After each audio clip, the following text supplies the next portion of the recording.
ನಮಸ್ತೆ ಸ್ನೇಹಿತರೆ, ಇಂದು ನಾವು ಏಕೆ ಶೇರ್ ಮಾರುಕಟ್ಟೆಯಲ್ಲಿ ಇನ್ವೆಸ್ಟ್ ಮಾಡಬೇಕು ಎಂದು ಈ ವಿಡಿಯೋದಲ್ಲಿ ತಿಳಿದುಕೊಳ್ಳೋಣ.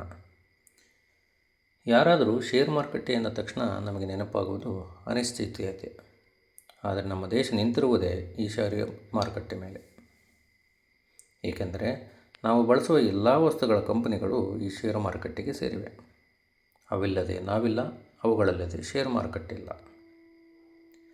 ಎಲ್ಲರೂ ಕೇಳುವ ಒಂದೇ ಪ್ರಶ್ನೆ ಎಂದರೆ, ನಾವು ಯಾಕೆ ಷೇರು ಮಾರುಕಟ್ಟೆಯಲ್ಲಿ ದುಡ್ಡನ್ನು ಹೂಡಿಕೆ ಮಾಡಬೇಕೆಂದು.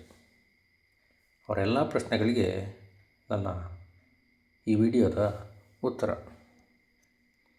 ಭಾರತವು ಒಂದು ಎಮರ್ಜಿಂಗ್ ಮಾರುಕಟ್ಟೆಯಾಗಿದೆ. ತಮಗೆ ಎಲ್ಲರಿಗೂ ತಿಳಿದಿರುವಂತೆ ಭಾರತದ ಎಕಾನಮಿಯು ವಿಶ್ವದ 4ನೇ ಅತಿ ದೊಡ್ಡ ಎಕಾನಮಿಯಾಗಿದೆ.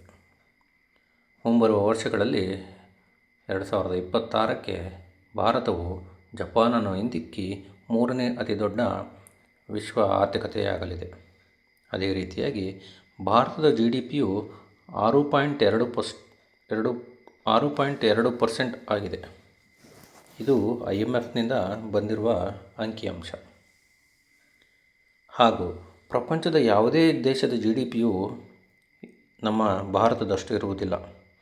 ಇಡೀ ವಿಶ್ವದ GDPಯು ತೆಗೆದುಕೊಂಡರೆ ಅದು ಸರಿಸುಮಾರು 3.2ರಷ್ಟಿದೆ.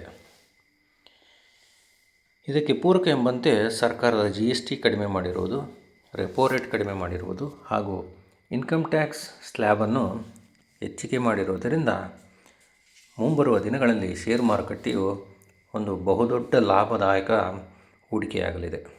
ನಮ್ಮ ಷೇರು ಮಾರುಕಟ್ಟೆಯು ಸುಮಾರು 25 ವರ್ಷಗಳಿಂದ ವಾರ್ಷಿಕ 12% ಅದಕ್ಕಿಂತ ಹೆಚ್ಚು ರಿಟರ್ನ್ಸನ್ನು ಕೊಟ್ಟಿದೆ.